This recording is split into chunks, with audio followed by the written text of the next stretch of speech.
Good morning, my name is Josh from CyclonesOZ, and today we're going to be talking about a developing tropical cyclone in the Arafura Sea and also a potential strong east coast low that could be developing in a couple of days' time. All of that plus more coming up in today's weather forecast. If you haven't already, then please do consider subscribing and also leave a like on the video while you're at it. We're going to start things off taking a general look at the Australian weather. There's really not much going on here and it is quite pointless us talking about it, but it gives you an idea of the time that we are moving into this time of the year. It's going to be consistent like this, especially for the tropics. We're not expecting rumbles of activity to happen, at least not for the next 6 months, and it is weird that we are actually getting one in the Arafura Sea in around 8 days' time, which we'll start off by looking at right now. Right out at the end of the forecast period. In fact, by next weekend, we're going to start to see this enhanced band of moisture start to move over Papua New Guinea and Indonesia. And we're expecting a tropical low to start developing in a monsoon trough, which would probably start occurring around 300 kilometers to the north of Darwin, well and truly into Indonesia, and absolutely no threat whatsoever to the Australian mainland, that's for sure. But we could be seeing still something developing there, and there is a chance that it gets to cyclone status. I've never seen all three major forecast models, the ECMWF, the GFS, and the Axis G3, so certain on a system so late on in the season. So it is an interesting forecast here, and it's a hard sell basically because the fact that there is no precedence of a system like this occurring, or very limited precedence of a system forming in the waters of Indonesia. In fact, it's not just around Indonesia, it's well and truly into Indonesia, in fact very close to Papua New Guinea and way outside of the Australian area of responsibility. But yeah, it's just a weird system that's going to be forming through here, and I'll take you through the forecast run. It was yesterday, we're expecting it to form Sunday afternoon. We're now expecting sort of more Monday morning into Tuesday next week on the 6th and the 7th of May. And this system does have a chance of getting to cyclone status. It will at one point, by the looks of things, blow up cyclonic winds. Whether it gets to full-blown tropical cyclone status, not 100% sure, and I highly doubt it just because of the lack of precedence on a system like this. But we've seen weirder things happen around Australia, that's for sure. So we'll just, again, on the forecast like this, have to wait and see.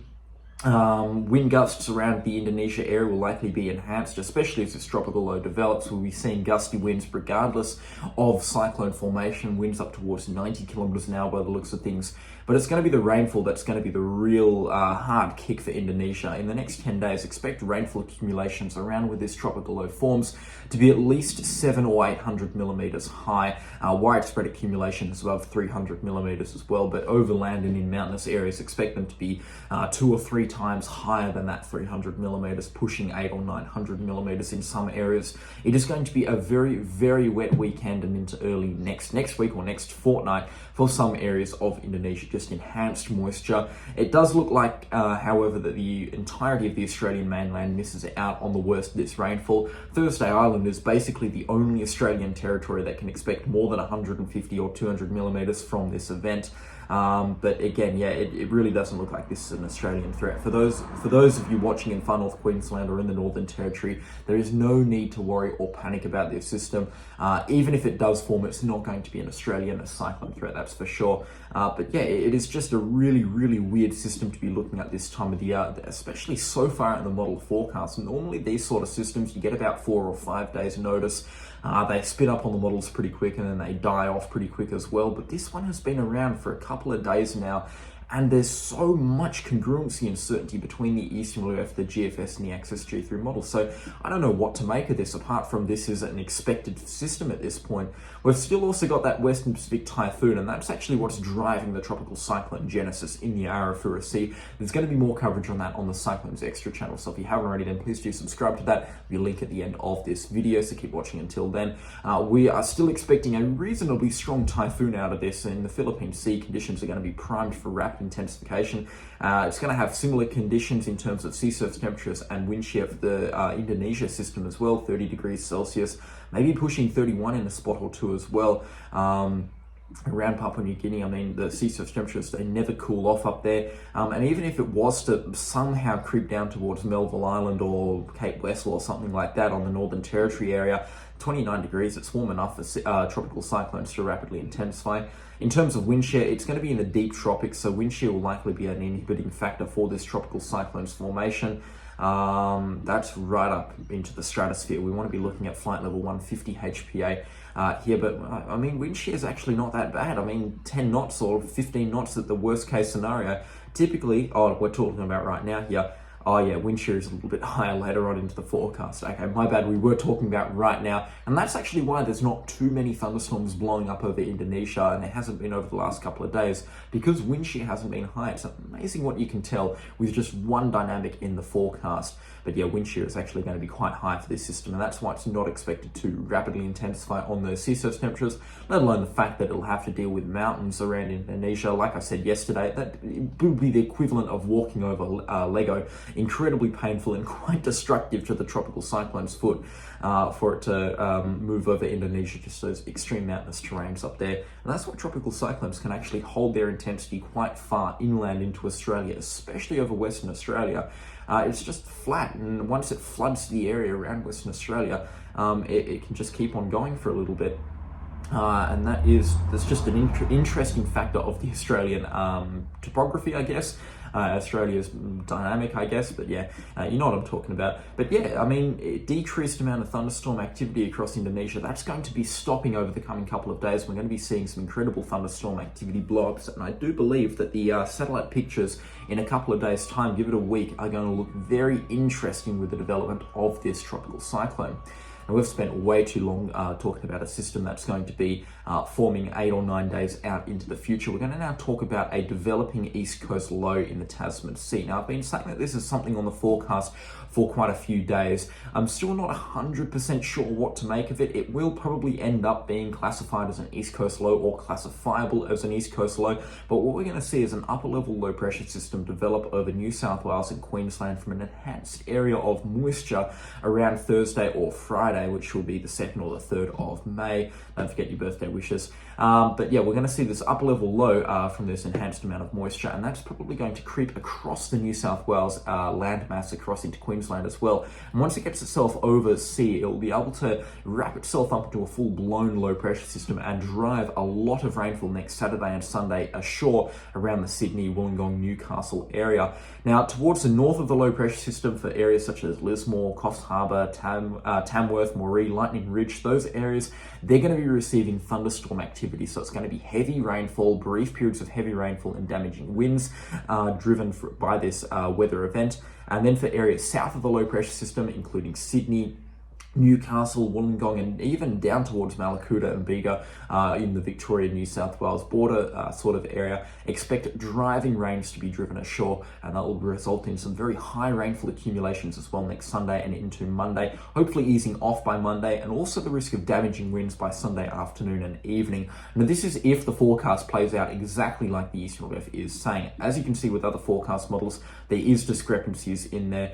There's different amounts of rainfall for different locations, but still the resounding factor seems to be a very high rainfall accumulation expected between Mallacoota and the New South Wales Victoria border and up towards Sydney, and that would include Wollongong, probably Newcastle as well, and areas inland towards Penrith. And it's no longer this sort of coastal shower weather event that I was talking about yesterday. I'm scratching my head over why that was on the forecast, because that is an interesting thing to be on the forecast, and now we're expecting a driving rain sort of weather event. The one similar that we had about 3 weeks ago in Sydney, where we just had tremendous amount of rainfall driven ashore for about 12 hours, and that resulted in accumulations up towards 400 millimeters. I don't think it's going to be as extreme as that, but considering there's this much rainfall on the forecast already, I would not be surprised if it was upped yet again. A lot of rainfall expected for inland New South Wales as well, and good rainfall too. I know as you get further to the closer to the coastline, I did say that there's going to be more thunderstorms and so forth, but especially inland Cobar, Lightning Ridge, down towards Ivanhoe as well, you could be expecting some pretty consistent 25 to 50 millimeter rainfall totals there. So healthy rainfall to really get the cropping seasons going, and again, reciprocated amongst all major forecast models as well. Even the Icon knows what they're saying as well. They're calling for a bit of rainfall to start developing through there as well. So yeah, it looks like a pretty good forecast for farmers over the next 10 days inland into New South Wales. Looks like a lot of farmers are going to pick up a healthy amount of rain. rainfall. In terms of wind accumulation as well, we've got to be talking about the peak wind gusts, especially Sunday afternoon onwards, as this low pressure system really does intensify. Expect peak wind gusts up towards 90 kilometers an hour. That probably increase as well as time goes on. For land areas, probably around 80 to 90 kilometers an hour. Wave heights are going to be pretty big as well. We're probably going to be talking about 4 meters, maybe 5 in some areas. We're approaching 6 meters just offshore as well. So dangerous sea conditions are going to be experienced along the New South Wales coastline, and it is imperative that you do stay safe in an event like this. Make sure you heed all severe weather warnings, because let me tell you, they will be out and they will be issued by Saturday if the event is to develop like this. Again, we're just going to have to wait and see. The conditions are primed for a strong low pressure system to really start intensifying. There's a really good sea surface temperatures through here, 24 degrees Celsius plus. That is a lot of fuel just offshore for a strong low pressure system to really get its act together and intensify, much like a tropical cyclone would, and drive a lot of rainfall ashore. So again, we're just going to have to keep watching the forecast over the coming couple of days. Make sure that we don't get anything crazy pop up and anything take us by surprise. But yeah, we'll just again wait and see. In terms of other interesting weather happening around the nation, there's actually some pretty good rainfall in the forecast for Western Australia. Not so much the Eastern WF expecting it, but especially the GFS model calling for widespread totals of 20 millimeters plus. And I know 20 millimeters, I'm making that sound like it's a godsend right now. Yeah, 20 millimeters is a godsend, but it's not going to end the near record-breaking droughts that we're having in southwest and Western Australia right now. But I do like the Access G3's forecast. We're talking about up to 100 millimeters through here. Hopefully to kick off winter season, but I think that this is going to be a little bit of a thunderstorm event next Tuesday as we get an upper level trough start to develop just offshore. And I reckon there's going to be a few thunderstorms Tuesday afternoon and into evening, maybe some severe ones as well. But yeah, easing off by Wednesday and developing again by the looks of things on Thursday, just a little bit as a low pressure system collides with the coastline Thursday evening and into Friday morning before clearing out Friday evening. And that is the end of the rainfall run by the looks of things.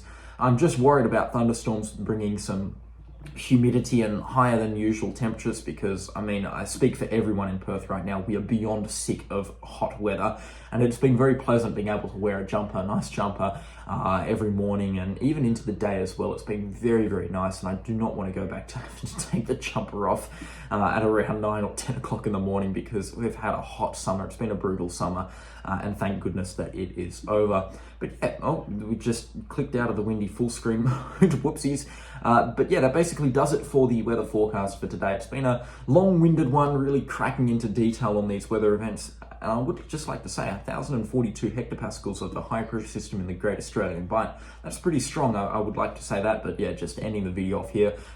You guys know me, I could talk about the weather for hours upon hours upon hours. So if you've got any questions or comments, or you want me to make a detailed forecast for your location, then leave it in the comment section down below and I will try and get back to you.